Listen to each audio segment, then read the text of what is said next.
So let me start by saying thank you so much for utilizing Youth Ministry Cloud. We hope it's going to be a great tool for you to help you grow your ministry, but to empower your leaders, but also hopefully to save you a lot of time and stress. So you get more time with your family and you get to spend a lot more time truly doing ministry and expanding the impact your ministry is having for the kingdom in your community instead of having to spend all this time hunting down data and attendance sheets and things like that. So we hope it's helpful to you. If there's anything we can do to help, let us know.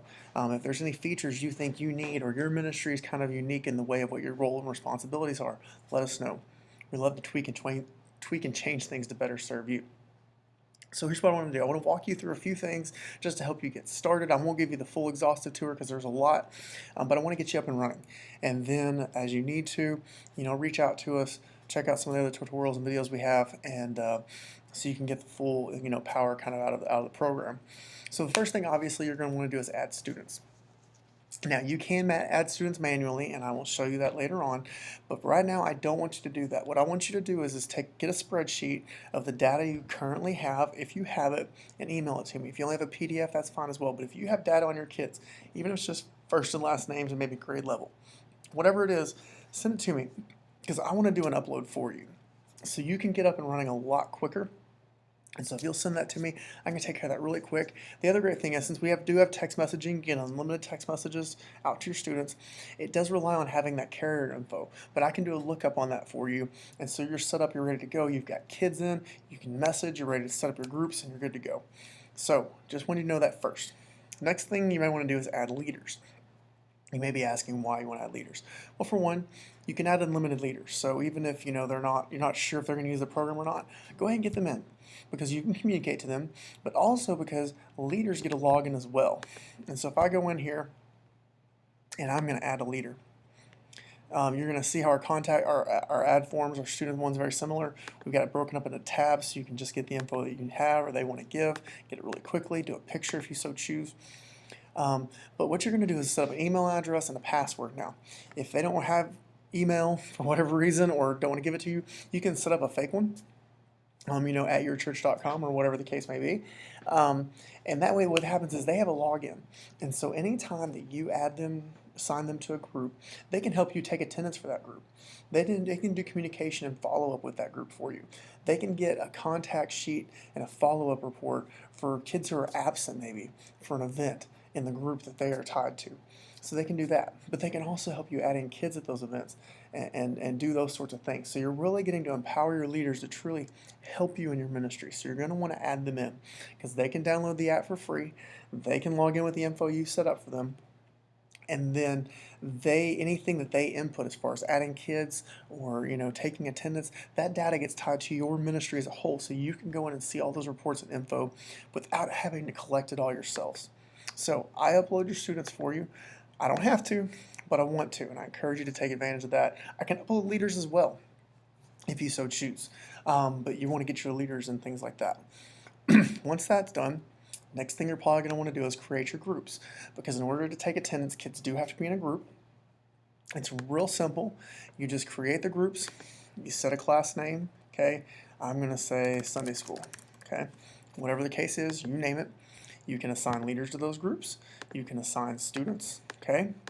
You can go here to columns and you can adjust what you see and what you don't see. If it helps you, you can sort. If they, maybe you have all 10th grade guys together, or maybe you have all schools or something like that. So you can go in and create that, or if it's all kids, maybe it's your midweek service, you can check all the boxes. So that's an option as well. But there's another thing that I want to show you as far as creating groups. We also have these dynamic attributes. And so what you can do is you can quickly create a group that is certain kids. So for example, let's say we have ours done by grade level and gender. I teach senior boys. So I want all boys who are in 12th grade. So what it's saying is they have to meet all of those criteria. So you wouldn't want to click, if you get confused about what to click and what not to click, kind of let me know. So, and reach out to me and I can help you out. But yeah, so I'm saying I want boys who are in 12th grade. Now I could also add schools, I could add people who are in other groups. I can really filter it down and get control over what I want to do. Once I do that, so I've got boys who are in 12th grade, okay? And then I go in here, I want to make sure that these kids are unchecked. I go in and create a group. What it's going to do is it's automatically going to create that group to have all 12th grade boys in it. So you don't have to go through and find all those kids. You just do it.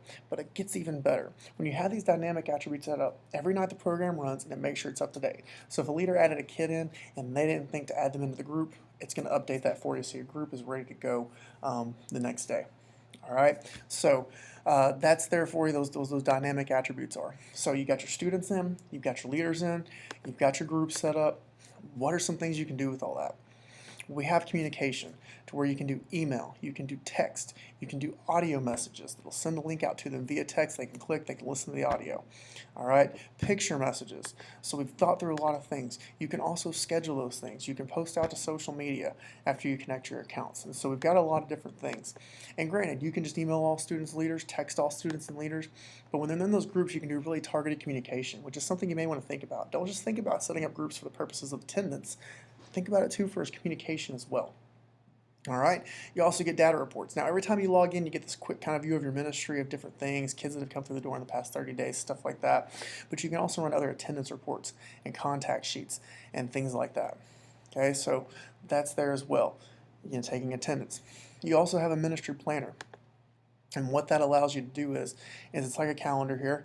You can add an event. Now, this could be just for you, but then you can also share it out to leaders or with groups of leaders, all right, specific people, and then it'll show up in their feed as well if you want to communicate that way. You also are going to notice that you've got this thing where you can add an attachment. So let's say every midweek you have small group questions, okay, and they take attendance. So guess what? You can say requires attendance. You could say midweek or whatever you call your midweek service. Do all the info like you would set up a normal calendar event, and then you can dump your small group questions in there. And what happens is when that leader goes to the planner, they not only see the events, they remember when it is, they can click the link to go take attendance, they can pull up those small group questions. You didn't have to run copies or do any of that stuff.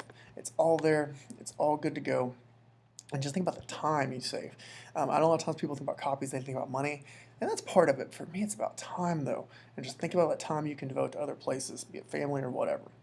So that's there as well. Now, we do have some advanced features that you can think about. For one, this may not be advanced, but you can print rosters. So I know for different reasons, maybe you're having to run out of two systems, and so you've got to have roster sheets because your whole church wants you to put data into one system, but you want to kind of use your own thing because there's things you don't like about the other one. Well, guess what? You can print paper rosters and set those up as well. Okay. We have events. What happens with events? You can go in there and edit attendance. If someone got submitted wrong or didn't get submitted at all, you can take care of that. But also, for you and then leaders, if they're tied to the group that went to that event, you can pull up a contact sheet. And what's great about this is it looks great on the web, but let me pull up one here. So I can search here, okay, and I can go by date and do all sorts of different things, all right? And I'm going to go ahead and edit this one. And so I can see one kid showed up. All right, woohoo, great event, huh? All right, I can generate a contact sheet. And what happens is I can see the names of who's in the group, and then I have this phone, text, and email buttons. So I can sit on my phone over coffee in the morning or in the evening if I've got time and just real quick tap through kids and call them or email them or text them and say, hey, we missed you, or hey, it was great seeing you. How'd you go? Did you learn anything? And so think about being able to do follow-up that quickly, that efficiently, not just for you, but empowering your leaders to do the same thing for you. So that's there as well. So you can see all these things. We also have automation settings. We have mailing tools. Really want to show you these.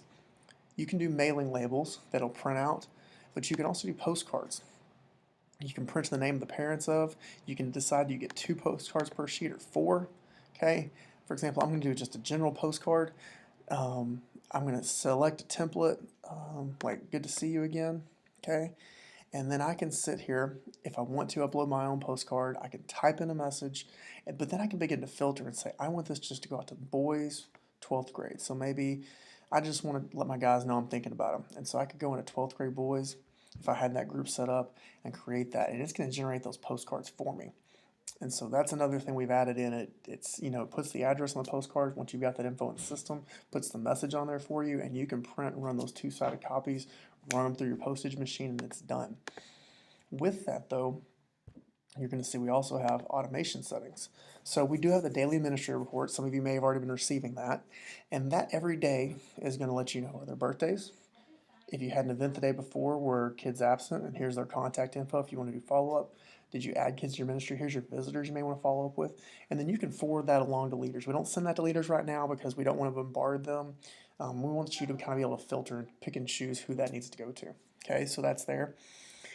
But then look at this. You can also set up defaults for birthday postcard messages, visitor postcard messages, absent people. And at different times, for example, birthday, at the beginning of the week, if you have kids with birthdays that week, you're going to wake up on Monday morning and your inbox is going to have an attached PDF sheet of those birthday postcards for your run copy. Absence of visitors, that's going to be the day after the event. So imagine coming into the office, day after the event, you sit there in your inbox, your visitor postcards are already run for you, your absent postcards are already run for you. You can default set that message up, and then it's good to go. They're addressed and everything.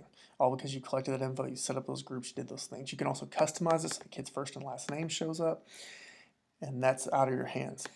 Speaking of that, I want to show you one more thing, maybe two. I think we're going to go with one, our follow-up system. Speaking of automation, you can store, let's say, for example, email. Now, I know a lot of kids don't check email, but I'm just going to use it for an example.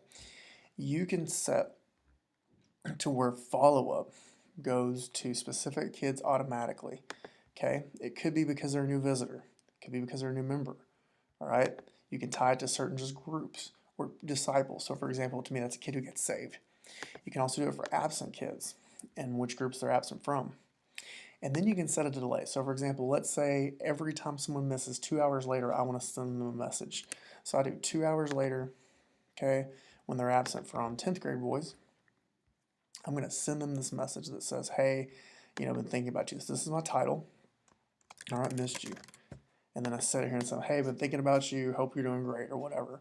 And I can sit there and continue to do that. So maybe 2 days later, so 48 hours later, we'll do the same thing, but hey, hope you're having a great week. Been praying for you. Please read the scripture, whatever the case is. And what's going to happen is at those time intervals, after those events, the kids that match those criteria, be they new visitors, absent kids, kids who join the church, they're going to get those messages automatically sent to them via email or text. And so your follow-up's done, your postcards and follow-up and mailing, things like that are generated for you. And here's the thing for it. One, again, we want to save you time so that you have more time to do some of the other things that really, that matter. But with things like this, follow-up and postcards, things like that do matter, we just want to help you make sure it gets done because we all have these great grand ideas of, man, we just know ministry should go this way. We should make sure every kid's followed up with as quickly as possible. Every kid knows they're loved and connected. Every kid needs to know that I know their birthday. But guess what? Reality happens. Family life happens at home. Time constraints happen. You get sick. And what can happen though, even though it's not your fault, because of this, a kid maybe feels like they're not connected, they're not cared for, and they slip through the cracks of your ministry. We don't want to risk that. And so we're saying, we want to build tools that say no matter what, we're not taking any chances. We want to make sure these kids stay connected to the church so that they can be loved and discipled and change their world. And so we're trying to build tools to help you do that. If you've got ideas of other tools you think you need, if you want help with how to run support reports, use some of the data, create groups, other ideas of how you can use this for your ministry, let us know. And we hope you really enjoy using the product, and we hope that it truly does help you and your ministry make a greater impact on the kingdom.